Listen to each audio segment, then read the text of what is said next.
सभी दर्शकों को मेरा नमस्कार। जनता की आवाज़ की तरफ से देख रहे हैं सभी दर्शक। क्रांतिवीर पत्रकार मदन लाहौरिया के साथ चर्चा बुलंद है कि गंदगी बनाम राम मंदिर का चंदा।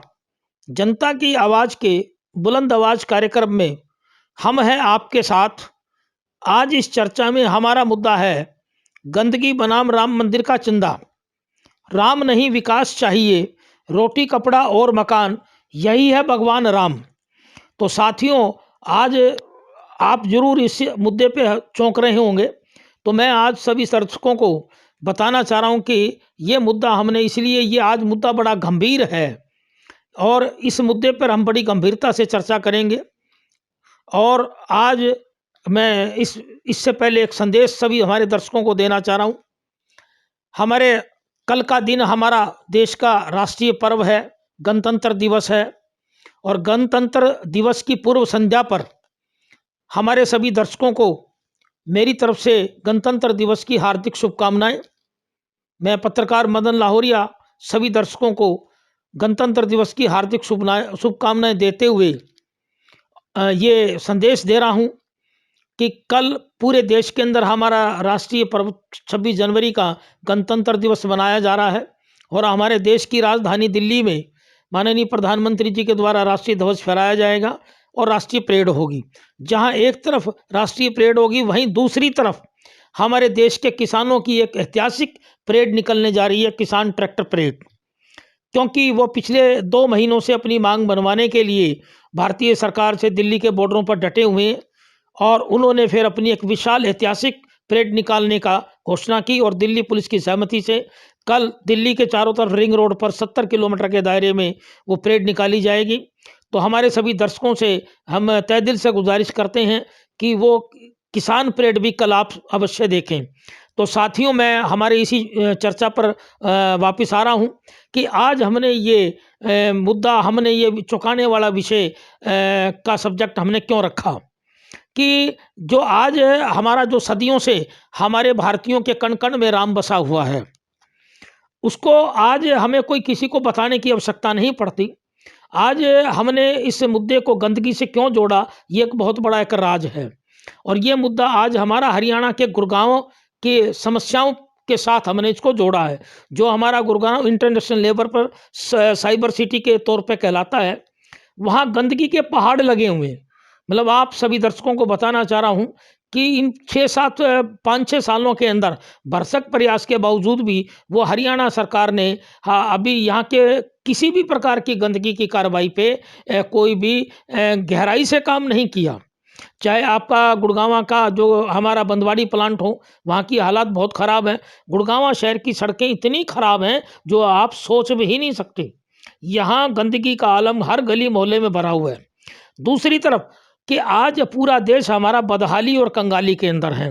तो अब मैं सीधा इस विषय पे आ रहा हूँ कि गंदगी बनाम राम मंदिर का चंदा, ये विषय आज हमने क्यों रखा। साथियों, जब हमारा कोरोना काल से लेकर के और लॉकडाउन से की हालात बहुत ज़्यादा ख़राब हो गई और लाखों हमारे युवकों का रोज़गार चला गया, काम धंधे ठप हो गए, तो हमारा कोई धर्म से हम खिलाफ नहीं है, राम के खिलाफ नहीं है, परंतु जब कोई अति हो जाती है राम के नाम पे जब कोई इतनी गंदी घटिया राजनीति करने लगे, तो एक हमारा पत्रकारिता का, हमारा नैतिक धर्म है कि उसका उजागर करना हमारा नैतिक धर्म है। तो साथियों, मैं सभी आप लोगों को बता देना चाहता हूं कि इस वक्त हरियाणा में गुड़गांव में आरएसएस और भाजपा के लोगों ने जो घटिया तरीका इस्तेमाल करते हुए राम मंदिर निर्माण के लिए चंदे की घोषणा करते हुए लोगों से चंदा वसूली शुरू कर दी है। हरियाणा के फरीदाबाद से भी खबरें आ रही हैं और कई जगह से खबरें आ रही हैं। और इन्होंने कार्यालय खोल दिए हैं, निधि समर्पण कार्यालय की घोषणा की है। और अमर उजाला अखबार में जब खबर छपी कि गुड़गांव से 30 करोड़ रुपए जुटाए जाएंगे, तो मैं चौंका इस बात पे। और दैनिक जागरण में भी खबर छपी इस बात की कि जो हमारी निधि समर्पण की अलग जगाने की निकाली फेरी। तो उसके बाद मैं क्यों चौंका, मैं सभी दर्शकों को बता देना चाहता हूँ कि मैं पत्रकार मदन लाल लाहौरिया, जो हमारी अयोध्या की इसकी राम मंदिर की जो पहली कार सेवा हुई थी, उसमें मेरी बहुत सक्रिय भूमिका रही है। मैं विश्व हिंदू परिषद और आरएसएस के सभी संगठनों से बहुत लंबे समय तक जुड़ा रहा हूँ। बहुत सक्रिय भूमिका रही मेरी। और उत्तर प्रदेश में लखनऊ में मैंने बाराबंकी, उन्नाव और 4 जेलें संभाली बहुत महत्वपूर्ण भूमिका से। तो हम बताना चाहते हैं कि हमारे कण-कण में, भारत के हर नागरिक के कण-कण में राम बसा हुआ है। ये कोई भाजपा का राम नहीं है, ये पूरे देश का राम है। और उस वक्त मैं आप सभी दर्शकों को बता देना चाहता हूं कि कैसे भी लोग थे, चाहे हमारी नीतियों के, आरएसएस के नीतियों के लोग नहीं थे, और इवन जन तक भारत के जो भी कांग्रेस पार्टियों के लोग थे, उन्होंने खूब सहयोग किया पहली कार्य सेवा में। और हमारे उस टाइम जो भारत के प्रधानमंत्री कांग्रेस के नरसिंह राव जी की अगर मदद नहीं होती तो ये कार्य सेवा का कार्य संपन्न नहीं होता। ये आज हमारे माननीय प्रधानमंत्री मोदी को घमंड नहीं सोचना चाहिए, और आरएसएस के लोगों को और अंधभक्तों को ये घमंड में नहीं रहना चाहिए कि राम हमारा ही है। केवल राम पूरे देश का है, राम किसान का है, राम गरीब का है, राम मध्यम वर्ग का है। अकेले कोई भाजपा और आरएसएस का राम नहीं है। ये पिछले 30 साल से जो अकेला अपना राम मानकर ड्रामा कर रहे हैं। तो आप सब लोग चौंकेंगे कि जब आप ये सोच रहे होंगे कि जब मैं स्वयं पत्रकार उनका बहुत कर्मठ कार्य करता रहा तो आज मेरी विचारधारा अलग क्यों हुई। आज मैं ये आपको सभी दर्शकों को राज बता देता हूँ कि जब हम राम मंदिर के आंदोलन को लेकर चले तो वो एक हमारे धर्म मर्यादा पुरुषोत्तम और हमारे भगवान राम जो भगवान राम का स्थान रिलीज कराने के लिए और मंदिर बनाने के लिए हमारा शुद्ध सात्विक आंदोलन था। परंतु जब उसी आंदोलन को विश्व हिंदू परिषद, आरएसएस और भाजपा के लोगों ने राजनीति में घसीटना चाहा तो मेरे जैसे हजारों कार्यकर्ता हरियाणा के इन संगठनों से दूर हट गए। और आज मैं 20 साल से पत्रकारिता में हूं। मैं मुखर पत्रकारिता कर रहा हूं। कोई व्यक्तिगत द्वेष नहीं हमारा किसी से भी। और भगवान राम और धर्म के बारे में अगर कोई पूछना चाहता है तो मैं इसी हमारे जनता की आवाज़ चैनल के माध्यम से बता देता हूं कि इन ड्रामेबाजों, नौटंकीबाजों से ज़्यादा हमारे दिल और कण में राम बसते हैं। परंतु सवाल ये आता है कि पत्रकारिता का धर्म निभाते हुए आम जनमानस की आंख खोलने के लिए हमारा पत्रकारिता का धर्म बनता है कि हम सच को सच बोलें और झूठ की पोल खोलें। तो आज मैं इसी विषय पे बता रहा हूं कि ये विषय हमने क्यों जोड़ा। आज हमारे गुड़गांव की हालात, गंदगी की हर जगह आलम है। तो और गुड़गांव हरियाणा का सबसे बड़ा राजस्व देने वाला सिटी है, और उस राजस्व देने वाले सिटी के पिछले 5 साल के अंदर अगर गंदगी का आलम हो तो शर्म आनी चाहिए हरियाणा के मुख्यमंत्री खट्टर को, और शर्म आनी चाहिए यहाँ के अंधभक्तों को और आरएसएस के और भाजपा के सभी नेताओं को कि क्या आज वो जनता चंदा इकट्ठा करके सड़कों को ठीक करे या गली मोहल्लों की चंदा झोली पसार के चंदा मांगे, और ये चल पड़े राम मंदिर के निर्माण के लिए चंदा। तो साथियों, मैं आपको बता देना चाहता हूँ कि जब हमारे देश के सुप्रीम कोर्ट से ये केस जीत के आया गया तो उस वक्त हमारे देश के माननीय प्रधानमंत्री नरेंद्र मोदी ने कई हजार करोड़ रुपए की घोषणा अयोध्या के विकास के लिए की थी। जब हमारे देश के प्रधानमंत्री नरेंद्र मोदी सरदार वल्लभ भाई पटेल के स्टैचू पर 3,000 करोड़ रुपए लगा सकते हैं तो फिर राम मंदिर के लिए पैसा क्यों नहीं। राम मंदिर के लिए पैसा भरपूर है। आप सब लोगों को बता देना चाहता हूं कि मैं उस वक्त का कार्य करता हूं जब अशोक जी सिंघल हमारे अध्यक्ष थे विश्व हिंदू परिषद के, और सैकड़ों करोड़ रुपए इकट्ठा हुआ था।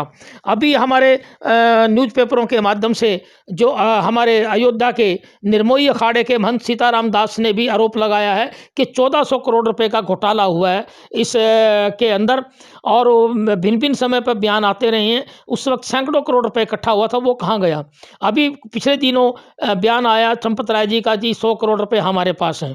दूसरा, अभी जो आज के दैनिक जागरण के अंदर ही 25 जनवरी के दैनिक जागरण में आया जो बयान आया है कि जी मंदिर पर 300 से 400 करोड़ रुपए का खर्चा आएगा। तो मैं पूछना चाहता हूं कि ये भिन्न भिन्न बयान आ रहे हैं कि मंदिर पे 300 से 400 करोड़ रुपए का खर्चा होगा, और महंत सीताराम दास जी ने जब कहा तो उसी तरफ दूसरी तरफ विश्व हिंदू परिषद के प्रवक्ता विनोद बंसल जी का बयान आया कि जी हम धन संग्रह ही नहीं कर रहे। तो फिर ये आरएसएस के लोग और भाजपा के लोग गुड़गांव के अंदर कार्यालय खोल करके ये धन संग्रह कैसे शुरू कर रहे हैं और कैसे दावा कर रहे हैं कि 30 करोड़ रुपए इकट्ठा होगा। तो साथियों, इस वीडियो के माध्यम से मैं सभी लोगों को बता देना चाहता हूं कि राम मंदिर के निर्माण के नाम से बहुत बड़ा घोटाला चल रहा है। भिन्न भिन्न समय पे अलग अलग बयान आ रहे हैं, जबकि हजारों करोड़ रुपया राम मंदिर के लिए भारत सरकार लगा सकती है। जब सरदार वल्लभ भाई पटेल के लिए लगाया तो राम मंदिर के लिए क्यों नहीं लगा सकती। ये अपनी जेब की खर्ची का जुगाड़ कर रहे हैं आरएसएस और भाजपा वाले। आज जब लोगों की भुखमरी है, व्यापारियों पर पैसा नहीं है, लाखों किसान बॉर्डरों पे ठंड से मर रहे हैं, ये तो कतई बेशर्म हो गए आरएसएस और भाजपा के लोग। इतने बेशर्म हो गए कि जब 2 महीने से किसान ठंड में मर रहे हैं, सड़कों पर बैठे हैं और लोगों पे रोजगार नहीं है, और हमारे स्कूली बच्चे बेस्कूल हो गए हैं, हजारों स्कूल बंद होने के कगार पर हैं, और ये अब सारी इस चीज़ का मुद्दा घुमाने के लिए राम मंदिर के लिए चंदा मांगने चल पड़े। इनको शर्म आनी चाहिए। और मैं हमारे जनता की आवाज़ न्यूज़ चैनल के माध्यम से पूरे गुड़गांव की जनता और हरियाणा की जनता और देश की जनता के नाम संदेश देना चाहता हूं कि अब वो वक्त आ गया कि आरएसएस और भाजपा का पूरा बायकॉट करना चाहिए। ये इतने बेशर्म निकल गए कि जब लोग मर रहे हैं, हॉस्पिटलों में इलाज नहीं हो रहा, तो ये राम मंदिर का चंदा भिक्का कटोरा मांगने के लिए चल पड़े। अब वो वक्त है कि ये केवल राम के नाम की राजनीति कर रहे हैं, राम को बेच रहे हैं, और ये इस बात को भूल गई हैं कि सदियों सदियों से भारत में राम गरीबों का है, मध्यम वर्ग का है, अकेला कोई भाजपा वालों का नहीं है। तो ये मैं आज आपको संदेश इस माध्यम से, हमारी वीडियो के माध्यम से देना चाहता हूँ। सभी दर्शकों से उम्मीद करते हैं पहले वाली वीडियो भी आप सभी को पसंद आई होगी, और ये वीडियो भी आप लोगों को पसंद आएगी। ज़्यादा से ज़्यादा इस वीडियो को शेयर करें, क्योंकि जहां एक तरफ हमारे हरियाणा के गुड़गांव के अंदर चारों तरफ गंदगी का आलम है, और दूसरी तरफ ये अपना विकास के लिए तो उस पर बजट नहीं खर्चते, और अब आप राम मंदिर के नाम के झोली पसार करके ये भीख मांगने चल पड़े आरएसएस और भाजपा के लोग। तो ऐसे लोगों का बाइकाट करें, भरपूर विरोध करें, और ऐसे लोगों को बिल्कुल स्थान मत दें, और भविष्य के अंदर सावधान रहे। गुड़गांव की पूरी जनता से मैं गुजारिश करता हूं कि लोगों पे रोटी के खाने के लाले पड़े हुए हैं, तो ऐसे भीख मांगने वाली आरएसएस और भाजपा, घोटालेबाज आरएसएस और भाजपा के लोगों से दूर रहें और इनका पूर्णतः बायकॉट करें।